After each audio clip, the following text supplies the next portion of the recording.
So we're sitting at 1-3 now.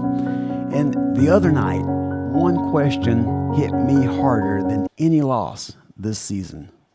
This is Summit After the Storm podcast, and I'm Bart Wilbanks. I've got to give you some context here because coaching this team this year wasn't the plan.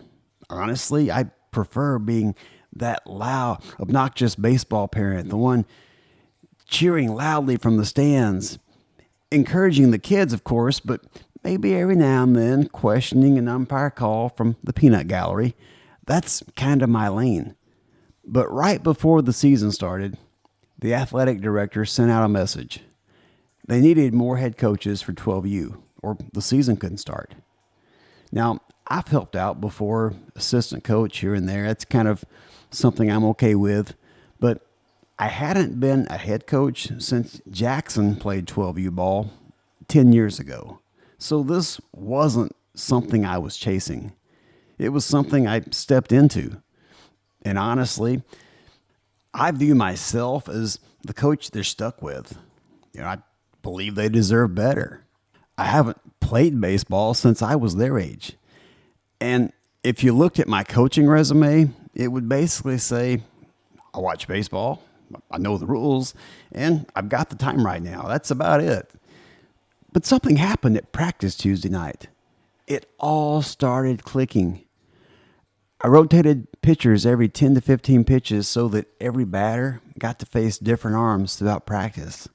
Different looks, different speeds, getting them ready for real game scenarios. And we worked on situations, especially the mistakes that we've been seeing cost us runs game after game.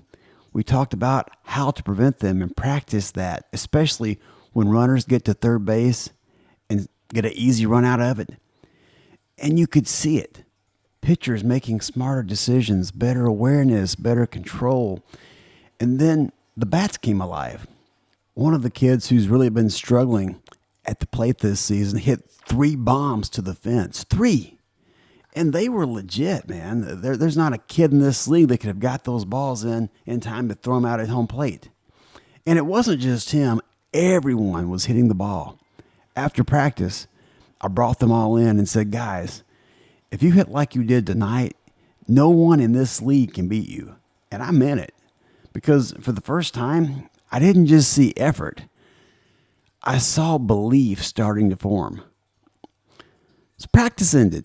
I loaded up the wagon with all the gear, started walking back to the car, and then I heard it. Footsteps running behind me. Coach Bart, Coach Bart. So I stopped, turned around, and one of the boys ran up to me, a kid who's made a lot of progress this season. Pitching, hitting, confidence. And he asked me a question that I didn't expect. He said, are you going to coach again next season? I said, I don't know, I might. Why don't you ask? And in that moment, I didn't know what he was going to say. Because if I'm being honest, there have been moments this season where I wondered, did the kids think I don't know what I'm doing?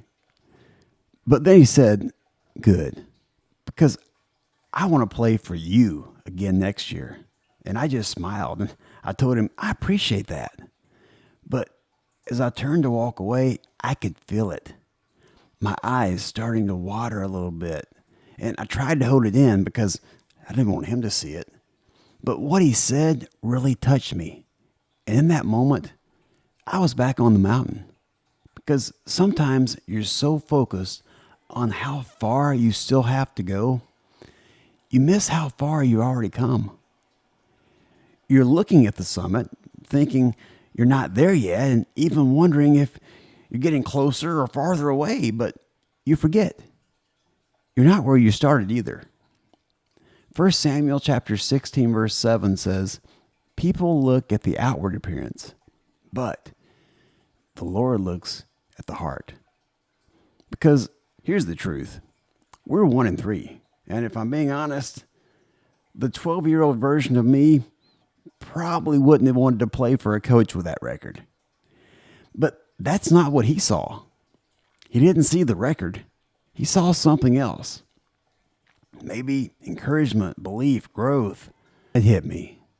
Sometimes When you're questioning yourself the most, you get a glimpse that you're actually doing something right.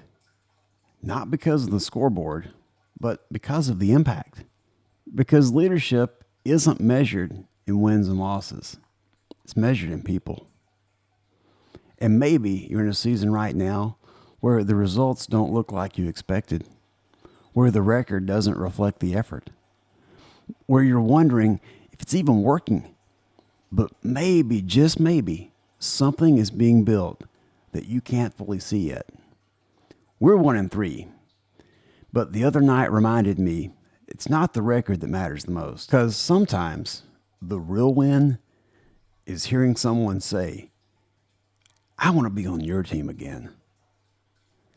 If this resonated with you, follow the podcast on Spotify, Amazon, or whatever platform you're listening on, and share it with someone who might need to hear it.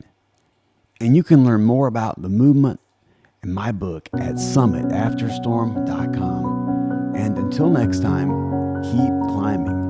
Holy poly.